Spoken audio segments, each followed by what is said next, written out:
आजच्या या ऐतिहासिक कार्यक्रमाचे प्रमुख पाहुणे आणि काँग्रेस पक्षाचे अध्यक्ष, राज्यसभेचे विरोधी पक्ष नेते मल्लिकार्जुन खरगे साहेब, काँग्रेस पक्षाचे नेते आणि देशाच्या लोकसभेचे विरोधी पक्षाचे नेते श्री राजीव गांधी, महाराष्ट्राचे माजी मुख्यमंत्री सुशीलकुमार शिंदे, पृथ्वीराज चव्हाण, व्यासपीठावर असलेले सर्व मान्यवर, हा सोहळा आयोजित करण्याच्यासाठी ज्यांनी अतिशय कष्ट घेतले,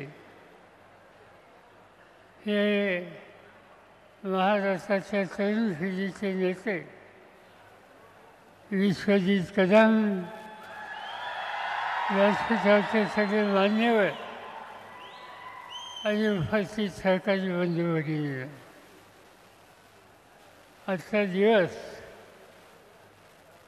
या ठिकाणी आल्याच्या नंतर महाराष्ट्राच्या कानाकोपऱ्यातून सार्वजनिक जीवनामध्ये काम करणाऱ्या महत्त्वाच्या मान्यवरांची उपस्थिती आज कडेगावांनी या परिस्थितीमध्ये आहे. आणि त्याचं महत्त्वाचं कारण डॉक्टर पतंगरावजी कदम यांचं अखंड स्मरण व्हावं यासाठी पुतळ्याचं अनावरण आणि अन्य कार्यक्रम आज या ठिकाणी आयोजित केलेले होते. हा एकेकाळचा जुना सातारा सांगली असा हा जिल्हा. सातारा आणि सांगली या जिल्ह्यानं महाराष्ट्राचा इतिहास घडवला. आपण यशवंतराव चव्हाणांची आठवण करतो. चव्हाण साहेबांचा जन्म याच प्रांगणामध्ये झाला. स्वातंत्र्याच्या नंतर आणि स्वातंत्र्य संग्रामामध्ये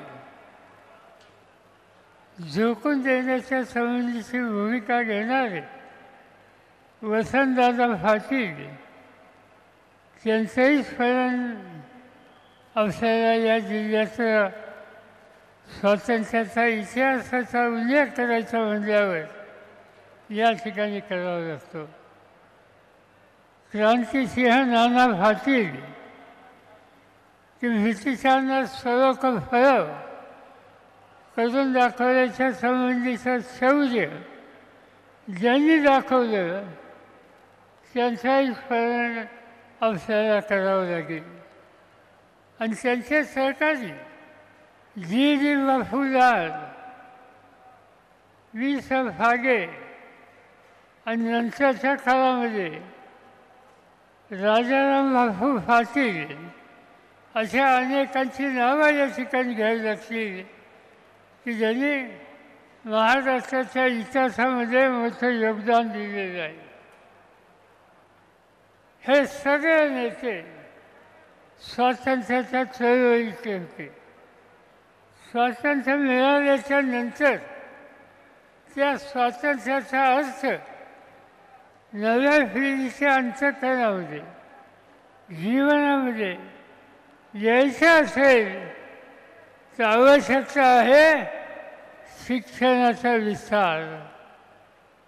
कधी भाऊराव पाटील आणि अनेकांची नावं घेता येतील की ज्यांनी सामान्य कुटुंबाच्या मुलामुलींच्या शिक्षणाच्या संबंधी आपलं आयुष्य घालवलं. अण्णांच्या विचाराचं भूमिका स्वीकारून अनेक लोक पुढे आले आणि त्या पुढे येणाऱ्यामध्ये वसंतराव कदमांचा उल्लेख करावा लागेल.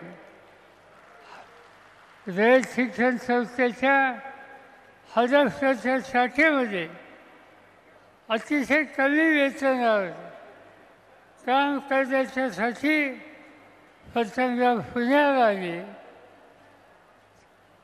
कर्मवीरांचा विचार प्रस्तुत करण्याच्या कामाला सर्वस्वची भूमिका घेतली आणि तुम्हा सगळ्यांच्या पाठिंब्यानं कर्मवीरांचा आदर्श ठेवून भारतीय विद्यापीठाची स्थापना केली आणि महाराष्ट्राच्याच नव्हे तर महाराष्ट्राच्या बाहेरसुद्धा उच्च दर्जाचं शिक्षण नव्या पिढीला मिळेल कसं याची खबरदारी वसंतरावनी घेतली. वसंतराव आम्हा सगळ्यांच्या बरोबर रयत शिक्षण संस्थेमध्ये एक विश्वासानं काम करणारे आमचे सहकारी होते. कधीही त्यांनी कर्मवीरांचा विचार सोडला नाही. रयत शिक्षण संस्थेची बांधिलकी ही त्यांनी अखंड जपली आणि मला आनंद आहे आज त्यांच्या गैरहजेरीमध्ये तीच परंपरा विश्वजित कदम उत्तम रीतीने चालवत आहेत. त्याचं स्वागत आम्हा सगळ्यांना आहे.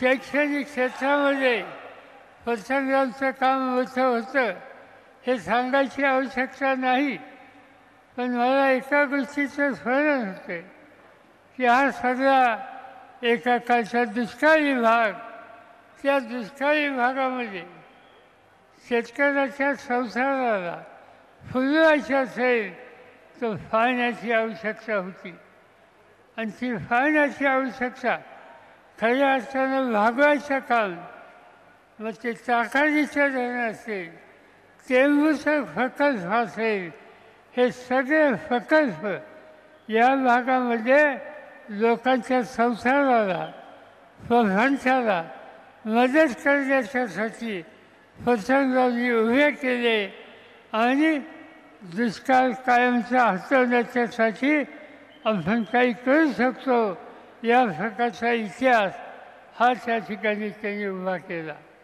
आणि त्यामुळं असं समाजाच्यासाठी प्रचंड काम करणाऱ्या या कर्तृत्वान या भागाच्या सुपुत्राचं अखंड स्मरण आज करण्याच्या दृष्टीनं देशाचे दोन्ही विरोधी पक्षाचे नेते आणि महाराष्ट्राच्या कानाकोपऱ्याचे गांधी नेहरूंचा विचार स्वीकारणारे सर्व मान्यवर आज या ठिकाणी आहेत.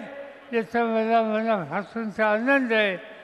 आपण या कार्यक्रमाला हजर राहिलो, पण वसंतरावचा आदर्श, वसंतरावची विकासाची दृष्टी, वसंतरावचं शिक्षणाच्या क्षेत्राचं योगदान हे करण्याच्यासाठी आज विश्वजित प्रयत्नाची फराकाशा करतोय. तुमची माझी सगळ्यांची शक्ती, साथ आणि प्रोत्साहन विश्वजितच्या पाठीशी राहील हीच खात्री या ठिकाणी जाहीरपणाने देतो आणि माझे दोन शब्द संपवतो.